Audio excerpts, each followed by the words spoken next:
सभी को प्रणाम। आज हम लोग चौथा tense present perfect continuous tense पढ़ेंगे। आइए देखते हैं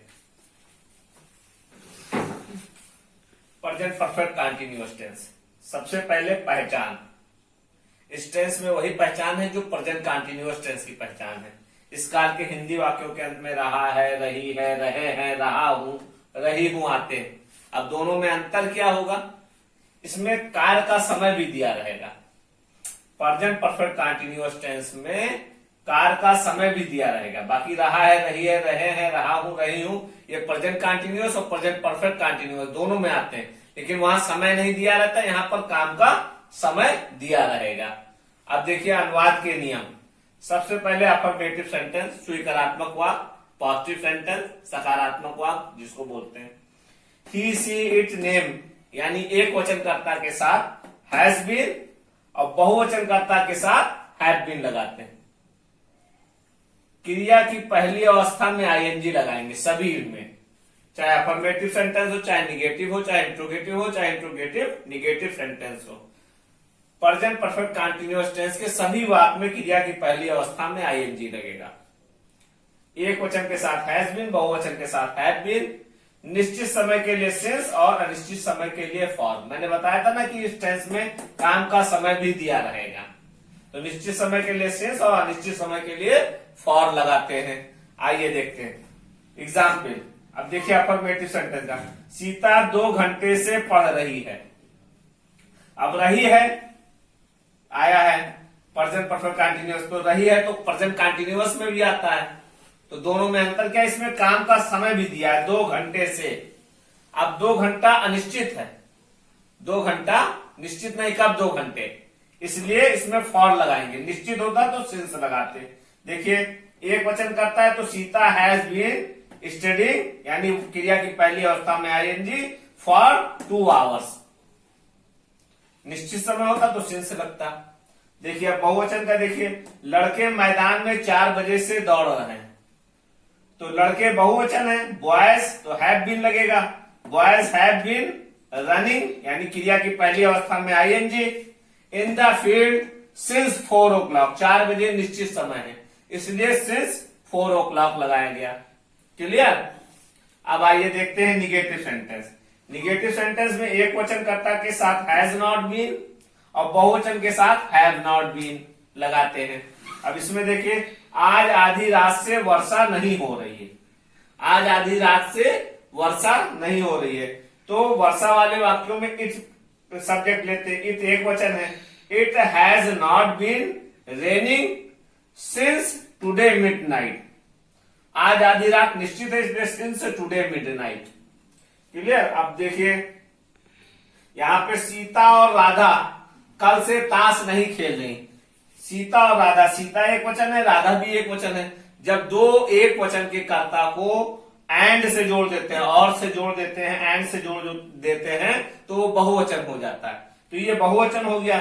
Sita and Radha have not been, बहुवचन कर्ता के साथ have not been. Have not been क्रिया की पहली अवस्था में आईएनजी।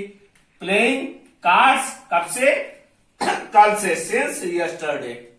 क्लियर? अब इसके बाद आइए देखते हैं इंट्रोगेटिव सेंटेंस। हाँ देखिए इंट्रोगेटिव सेंटेंस।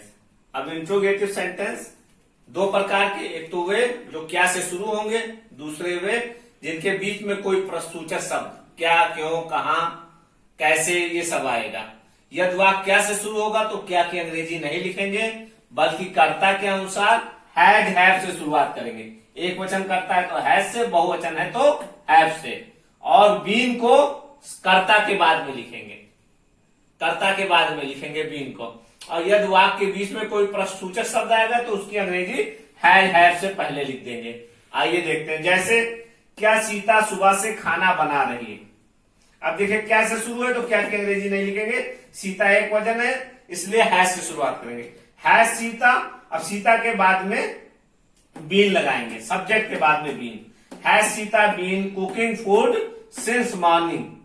सिंस मॉर्निंग, सुबह निश्चित है इसलिए सिंस का प्रयोग किया। Has Sita been cooking food since morning. दूसरा देखिए, तुम कल से क्या कर रहे हो। तुम कल से क्या कर, अब यहां वाक्य के बीच में कोई प्रश्नसूचक शब्द आएगा, क्या, क्यों, कहां, तो उसकी अंग्रेजी हैज, हैव से पहले लिखेंगे। अब चूंकि तुम बहुवचन है तो इसमें हैव लगेगा। क्या की अंग्रेजी पहले लिखेंगे, यहां पर क्या की अंग्रेजी नहीं लिखी गई। व्हाट हैव यू सब्जेक्ट के बाद में been, what have you been doing since yesterday. कल निश्चित है, एक ही होता है बीता हुआ कल, यस्टरडे, इसलिए सिंस का प्रयोग किया। What have you been doing since yesterday. Clear. अब देखिए उसके बाद interrogative negative sentence. Interrogative negative sentence में कर्ता के बाद नॉट लगा देते हैं। बाकी सारे नियम इंट्रोगेटिव सेंटेंस वाले ही रहते हैं। यानी वाक्य से शुरू होगा तो हैज हैव से शुरुआत करेंगे, वाक्य के बीच में कोई प्रश्नसूचक शब्द आएगा तो उसकी अंग्रेजी हैज हैव से पहले लिख देंगे, बीन को हमेशा सब्जेक्ट के बाद में ही लगाएंगे। अब इसमें क्या होगा कि सब्जेक्ट और बीन के बीच में नॉट लग जाएगा, बस यही अंतर है। कर्ता के बाद नॉट लगा देते हैं, या यूं कह लीजिए कर्ता और बीन के बीच में नॉट लगा देते हैं। देखिए क्या हुआ, दोपहर से तुम्हें नहीं पढ़ा रहा है। हैज अब क्या से शुरू हुआ है, एक वचन है तो हैज से शुरुआत करेंगे। Has he not been teaching you since noon. अब हैज ही, अब कर्ता के बाद नॉट लगा दिया। अब जैसे यहाँ पे कर्ता के बाद में बीन लगता था, कर्ता और बीन के बीच में नॉट लग गया। Has he not been teaching you since noon, निश्चित समय इसलिए सिंस का प्रयोग हुआ। दोबारा देखिए, तुम सन 2017 से कहां नहीं रह रहे हो। अब देखिए बीच में प्रश्नसूचक शब्द आया तो इसकी अंग्रेजी पहले लिखेंगे। वेयर, तुम बहुवचन है इसलिए हैव का प्रयोग हुआ। वेयर हैव यू, कर्ता के बाद नॉट लगाएंगे।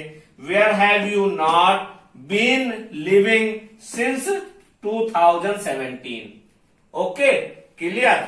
मुझे लगता है कि प्रेजेंट परफेक्ट कंटीन्यूअस टेंस आपको समझ में आ गया होगा। कोई दिक्कत प्रॉब्लम हो तो आप मुझसे पूछ सकते हैं मेरे व्हाट्सएप नंबर पे। इसके अलावा अब कल हम लोग पास्ट की शुरुआत करेंगे, पहला टेंस लेंगे पास्ट इंडेफिनिट टेंस। तब तक के लिए सभी को नमन।